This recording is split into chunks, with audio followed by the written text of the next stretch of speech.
तुम्हारा एड्रेस कोई खोज रहा है। दाल में कुछ तो काला है। आखिर तुम्हें ढूंढ कौन रहा है? इसका जवाब सुनकर तुम चौंक जाओगे। नमस्कार दोस्तों, आज की वीडियो में आप सभी का दिल से स्वागत है। आज मैं जो संदेश लेकर आई हूँ वो कोई साधारण संदेश नहीं है। यह संदेश तुम्हारे लिए बहुत खास है। मुझे बार बार एक ही संकेत महसूस हो रहा है कि कोई तुम्हारे घर का एड्रेस ढूंढ रहा है। कोई यह जानने की कोशिश कर रहा है कि तुम कहाँ रहते हो। और हैरानी की बात यह है कि वह तुम्हारे घर तक पहुंचने के लिए बहुत बेचैन है। लेकिन सवाल यह है, आखिर वो तुम्हें क्यों ढूंढ रहा है? क्या वह तुम्हारे लिए कोई खुशखबरी लेकर आ रहा है, या फिर उसके आने के पीछे कोई ऐसी बात छिपी है जिसके बारे में तुम्हें अभी से सावधान हो जाना चाहिए? मैं यह बात अपने मन से नहीं कह रही। यह वही संकेत है जो मुझे ध्यान के दौरान महसूस हुआ है। आज के इस संदेश में मैं तुम्हें हर बात विस्तार से बताने वाली हूँ, इसलिए इस वीडियो को बिल्कुल भी अनदेखा मत करना, क्योंकि आज का यह संदेश मुझे स्वयं हमारे भोलेनाथ, हमारे महादेव की कृपा से महसूस हुआ है। और याद रखना, आज का यह संदेश कोई आम बात नहीं है। यह सिर्फ तुम्हारे लिए है। हाँ, सिर्फ तुम्हारे लिए। अगर आज तुम थके हुए हो, अगर तुम्हारे फ़ोन में थोड़ी सी भी बैटरी बची है, या तुम्हारे मन में कोई भारीपन है, तो कुछ पल के लिए ठहर जाओ और मेरी बात सुनो, क्योंकि आज रात तुम्हारे जीवन के दरवाजे पर एक बहुत बड़ा और शुभ समाचार दस्तक देने वाला है। महादेव की कृपा से आज तुम्हें तुम्हारे उस सबसे बड़े दुश्मन का पूरा एड्रेस पता चलने वाला है, जो एक साए की तरह तुम्हारे पीछे पड़ा है। आगे बढ़ने से पहले मैं उस परम शक्ति से दुआ करती हूँ, हे धन और सुख के स्वामी कुबेर महाराज, हे मेरे महादेव, जो भी इंसान आज इस पल में इस संदेश को सुन रहा है, जो अपने दिल की पूरी सच्चाई से कमेंट बॉक्स में महादेव और कुबेर महाराज लिखकर अपना विश्वास जता रहा है, उन पर अपनी असीम कृपा बरसाना। आज रात या कल उन्हें कोई दुख मत देना। उनके जीवन में जो पैसों की तंगी है, जो खालीपन है, उसे अपनी कृपा से भर देना। उन्हें इतना सक्षम बनाना कि वे दुनिया के सामने सिर उठाकर जी सके। मेरी इस दुआ को कबूल करना मेरे शिव। पता है, आज तुम्हारे जीवन का बहुत बड़ा दिन है। यह जो संदेश तुम तक पहुंचा है, यह कोई इत्तेफाक नहीं है।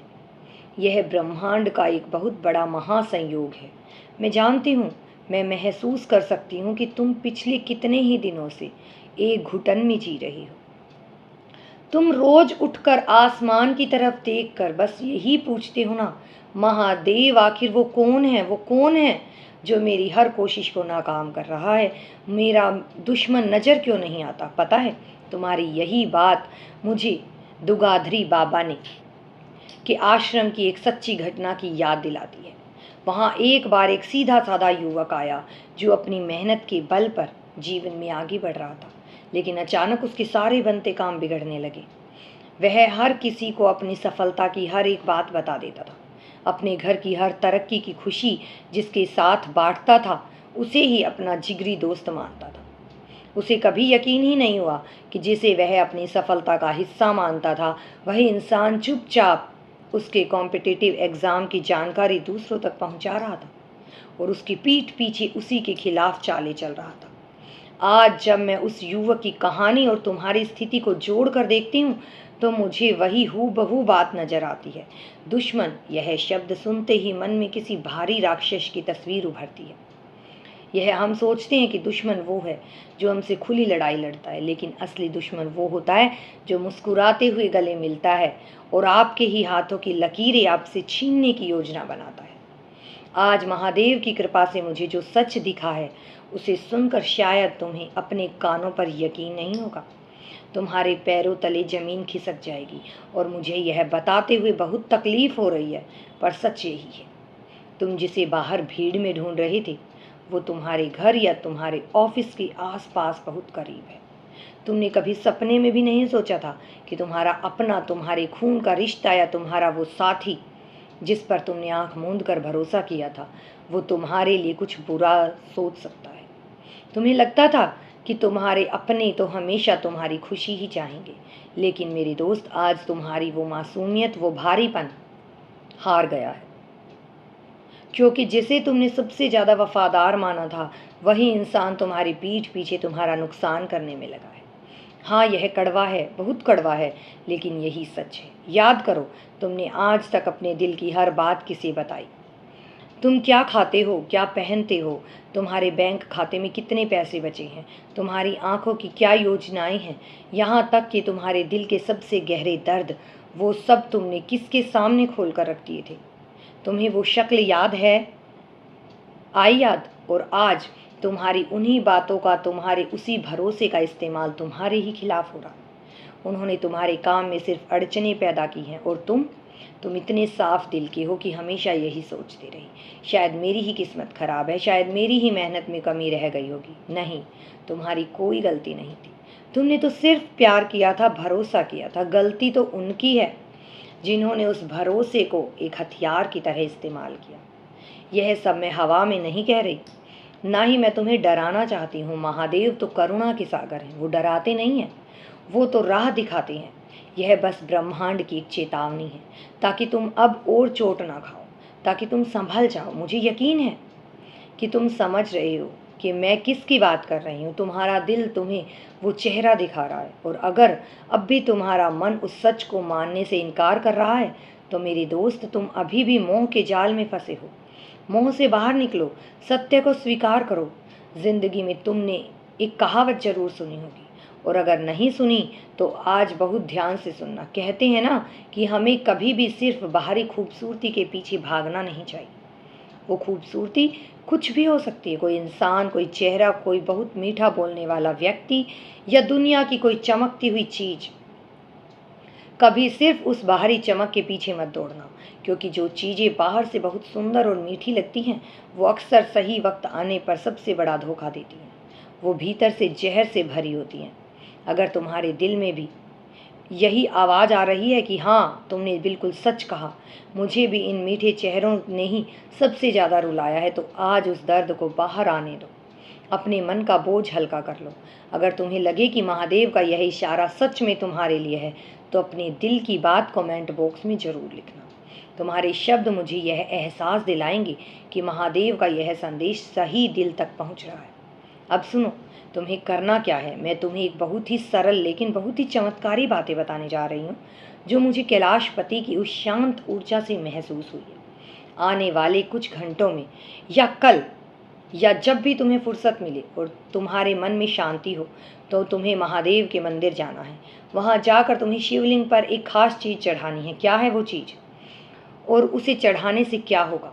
एक बार एक साधारण से इंसान ने अपने जीवन के सबसे बुरे संकट के समय, जब उसे चारों तरफ से धोखे छल से घेर लिया गया था, यही उपाय किया था। उसने किसी से कुछ नहीं कहा, चुपचाप अकेले मंदिर जाकर शिवलिंग पर वह खास वस्तु अर्पित की, और देखते ही देखते उसके जीवन का वह गुप्त शत्रु अपने ही बुने जाल में ऐसा उलझा कि खुद म खुद उसकी असलियत सबके सामने आ गई। अगर तुम मेरी बात मानकर कल या परसों मंदिर जाते हो और वो एक चीज़ शिव को अर्पण करते हो, तो यकीन मानो तुम्हारे दिल की वो इच्छा जो तुमने बहुत गहरे से दबा रखी है, वो पूरी होने का रास्ता खुल जाएगा। तुम्हारे मन में जो उथल पुथल मची है, उसका जवाब तुम्हें एक साफ शीशे की तरह दिखने लगेगा। पर इसमें एक बहुत बड़ी शर्त है, एक नियम है जो मैं तुम्हें बताने जा रही हूँ। उसके बारे में तुम किसी से कोई बात नहीं करोगे, बिल्कुल चुपचाप रहकर, बिना किसी को बताए चुपचाप अकेले मंदिर जाना, उसे चढ़ाना, अपनी आंखें बंद करके बस एक पल के लिए महादेव को महसूस करना, और फिर बिना पीछे मुड़े वापस आ जाना। मैं जानती हूँ तुम्हारे मन में, खास कर तुम जैसे समझदार इंसान के मन में एक सवाल जरूर आएगा कि आखिर मेरा यह बुरा वक्त, यह दुश्मन मेरी जिंदगी से जाएगा कब? अगर तुम सच्चे मन से यह चीज महादेव को सौंप दोगे तो तुम्हारे उस छुपे हुए दुश्मन का, उस बुरी नज़र का टूटना तय है। और यह काम तुम नहीं करोगे, तुम्हारे हिस्से का न्याय अब वो महाकाल और कुबेर महाराज करेंगे। तुम्हारी जिंदगी से वो कांटे हट जाएंगे, और तुम्हारे घर में वो सुख, शांति और वो पैसा आएगा जिसका तुमने न जाने कब से इंतज़ार किया है। क्योंकि आज रात जब तुम सोओगे तो तुम्हारे भीतर कुछ बदलने वाला है। हाँ, आज रात तुम्हारे अंदर एक नई ऊर्जा, एक नई हिम्मत पैदा होने वाली है। वो हिम्मत जो इतने दर्द और धोखों के बाद कहीं टूट कर बिखर गई थी, वो आज फिर से जुड़ने वाली है। जिन रास्तों पर चलने से तुम्हें डर लगने लगा था, जहाँ जाने से तुम्हारा मन घबराता था, वो सारा डर आज तुम्हारे मन से हमेशा के लिए खत्म हो जाएगा। यहाँ तक कि वो काम जिसे करने का तुम्हारा बिल्कुल मन नहीं करता था, जिसमें तुम्हारी कोई दिलचस्पी नहीं थी, कल से तुम्हें उसी काम में एक नई रोशनी दिखने लगेगी। क्योंकि मेरे दोस्त, जब अंदर से महादेव की शक्ति जागती है, तभी इंसान का असली और सबसे शुभ समय शुरू होता है। और मुझे पता है कि तुम्हारे कर्म बहुत ही अच्छे हैं, तुम्हारी नीयत साफ है, तुम्हारा दिल सोने जैसा है, और शिव कभी साफ दिल वालों का हाथ नहीं छोड़ते। तो अब तुम्हारा और इंतज़ार खत्म हुआ। मैं तुम्हें वह चीज़ बता ही देती हूँ जो तुम्हारे रास्ते की हर रुकावट को मिटा देगी। वह चीज़ क्या है? वह है बेलपत्र। हाँ, वही 3 पत्तियों वाला बेलपत्र। जब तुम जानते हो ना कि यह बेलपत्र महादेव को कितना प्यारा है। वह 3 पत्तियाँ जो शिव के 3 नेत्रों की तरह है, जो भूत, वर्तमान और भविष्य को शांत कर देती है। बस एक साफ सुथरा, बिना कटा फटा बेलपत्र लेना, उसे अपनी हथेली पर रखना, अपनी सारी तकलीफ़ें, वो सारे धोखे, वो सारी उलझनें जो तुम्हारे सीने में दर्द बनकर बैठी हैं, वो सब उस बेलपत्र में उतार देना और फिर उसे शिवलिंग पर चढ़ा देना। बस तुम्हें इतना ही करना है, बाकी सब वो संभाल लेंगे। तुम्हारा सारा काम बन जाएगा। हाँ, कुंभ राशि वाले मेरे अपनों, तुम्हारी वो सारी परेशानियां अब खत्म होने वाली है। महादेव की असीम शांति, वो करुणा आज तुम्हारे दिल में उतरने ही वाली है। महसूस करो उसे। हर हर महादेव।